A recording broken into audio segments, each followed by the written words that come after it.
जय शिवराय मित्रांनो, बऱ्याच दिवसापासून आपण पाहतोय की 9 तारखेपासून पाऊस सुरू होणार आहे.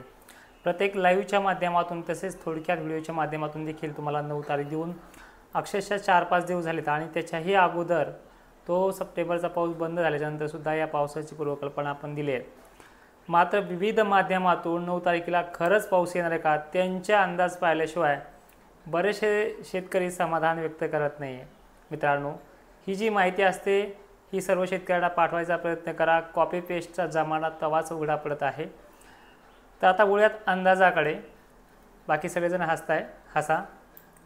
तर उद्याची कंडिशन काय आहे? संध्याकाळच्या वेळेला आज जर बघितलं, आजची तारीख जी आहे 6 ऑक्टोबर, महत्त्वाची काही खास नाही आहे. सांगली सोलापूरच्या काही भागांमध्ये पाऊस झाला आहे. साताऱ्यामध्ये देखील पाऊस झाला आहे, ज्याचं आपण काल लाईव्हमध्ये माहिती दिली आहे. त्यानंतर कोकण किनारपट्टीला विजांच्या कडकडाटासह चालू आहे.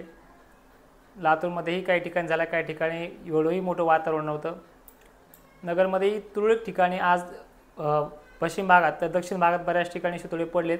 ते भाग मात्र खूप दूर होते, श्रीगोंदा वगैरे परिसरामध्ये.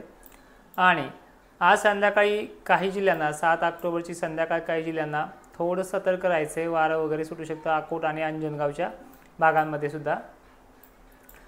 त्याचबरोबर आणखीन काही भाग आहेत, जसे की वारं काहूर सुटू शकतं, त्या भागांची माहिती आहे. रात्रीच्या वेळेला श्रीगोंदा, शिरूर परिसर आणि कर्जत परिसर हे जे काही तालुके आहेत, अजूनही त्याच्यामध्ये सातारा जिल्ह्यामध्ये बरेच येतात. बारामती परिसरात पाऊस चालू आहे, अकलूजमध्ये पाऊस चालू आहे काही ठिकाणी पश्चिमेकडे. ही गोष्ट नंतरची राहिली. आपण उद्याच्या अंदाजाकडे बघूयात, कारण की ही माहिती आपण कालच दिली होती. उद्या फार काही मोठं वातावरण नाही आहे, पण मी काही जिल्ह्यांची नावं घेतो. त्यांना मात्र उद्या लवकरच झाकापाकी करावं लागणार आहे किंवा दिवस मावता येईल. तो म्हणजे धर्माबाद परिसर, निजामाबादकडून तुम्हाला हे वातावरण येईल दुपारनंतर. त्यानंतर लातूर वगैरे परिसरात देखील हे वातावरण सक्रिय होईल. गरमीची लेवल हाय लेवलवरतीच राहणार आहे. नांदेडला खूप गरमी पडणार आहे. नाशिकमध्ये दक्षिण भागामध्ये म्हणजे इगतपुरी भागांमध्ये तुरळक ठिकाणी, तर अहमदनगरमध्ये मोजक्या ठिकाणी आजच्यापेक्षा उद्याचं सिस्टम कमी आहे. संध्याकाळी मात्र सगळ्यांनी सोयाबीन झाकूनच घरी यायचे. त्यामध्ये परळी वैजनाथ परिसर पाऊस भलेही नाही पडणार, पण मोजक्या ठिकाणी गरमीची लेवल वाढून ढगांची निर्मिती वाढून ही कंडिशन घडू शकते. सोलापूर तर आहेच, सांगलीमध्ये सुद्धा आणि कोल्हापूरमध्ये सुद्धा विजांच्या कडकडाटासह पश्चिम भागांमध्ये काही ठिकाणी पाऊस राहील. अशी कंडिशन आहे उद्याची. तर बोलूयात आपण डायरेक्टली आता 9 तारखेचा पाऊस कुठे कुठे दस्तक देतोय. कारण की 9 तारखेला संपूर्ण मराठवाड्यामध्ये ढगाळलेलं वातावरण पाहायला मिळणार आहे. पावसाची शक्यता कुठे कुठे आहे हे देखील तुम्हाला प्रत्येक व्हिडिओच्या माध्यमातून सांगितलं आहे. आजही डिक्लेअर करणार आहे. ते जिल्हे कोणते आहेत पाऊस सुरू होणार आहे. तर बघा, पहिल्या दिवशीचा पाऊस हा काही गावांना सोडत असतो, बऱ्याच भागांना तो घेतही असतो. तर जास्त व्याप्ती राहू शकते त्या दिवशी. तो म्हणजे परभणी जिल्हा, वाशिम परिसर, नागपूर परिसर. 4 दिवसापूर्वी यांची नावं घेतली होती, त्या परिसरात येतोय. नागपूरमध्ये दक्षिणेकडील भागांची भर जास्त आहे, उत्तरेकडे देखील आहेच.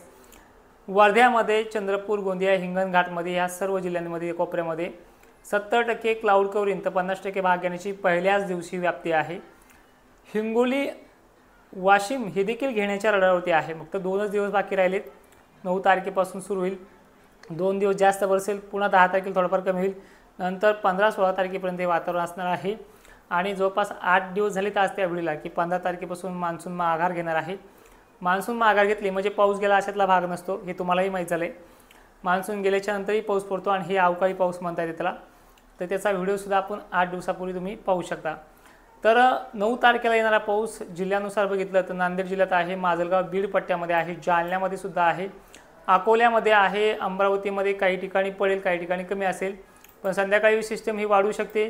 जळगावमध्ये सुद्धा ठिकठिकाणी पाऊस होऊ शकतो त्या दिवशी. छत्रपती संभाजीनगरच्या कन्नड, सिल्लोड, भोकरदन, वैजापूर, गंगापूर या भागात आहे. अकोल्याच्या शेवगाव पट्ट्यामध्ये देखील हा पाऊस असणार आहे. बुलढाण्यामध्येही पाऊस आहे. पावसाची व्याप्ती मी पहिल्यापासून सांगत आलेलो आहे, ती कमी अधिक प्रमाणात घेईल. पण पाऊस जसा सांगली साताऱ्याला झाला तसाच वादळी पाऊस होणार आहे. पहिल्या दिवशी वारं काहूर सुटणं हे खूप मोठं सुद्धा संकट दिसते काही मोजक्या भागांना, की वारं काहूरची म्हणजे लिमिट क्रॉस होऊ शकते काही काही ठिकाणी, एवढं वारं याच्यामध्ये आहे. आणि 8 तारखेला मी लाईव्ह सुरू करतोय, त्या लाईव्हमध्ये तुम्हाला ही पूर्वकल्पना देईल. कारण की 1 दिवस अगोदर मला तर खरं तर 10 तारखेला सुरू करायचा होता, पण ही भीतीदायक वातावरण कोणत्या गावांना राहू शकतं, तालुक्यांना राहू शकतं, हे फक्त लाईव्हच्याच माध्यमातून पाहायला मिळते.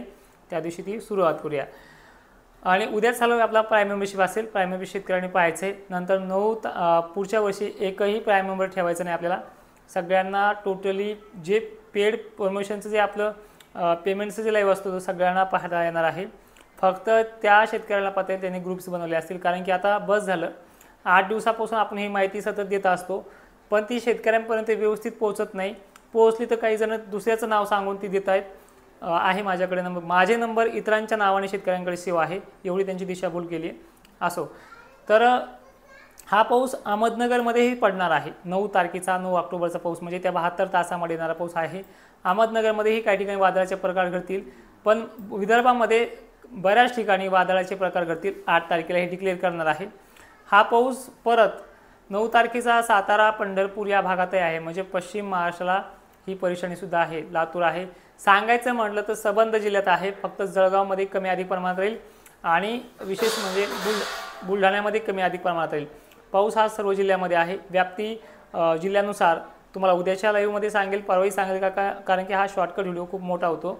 आणि आता तुम्ही मागचेही व्हिडिओ पाहू शकता. अंदाजा आपण खूप दिवसापासून सांगितलेला 9 तारखेचा.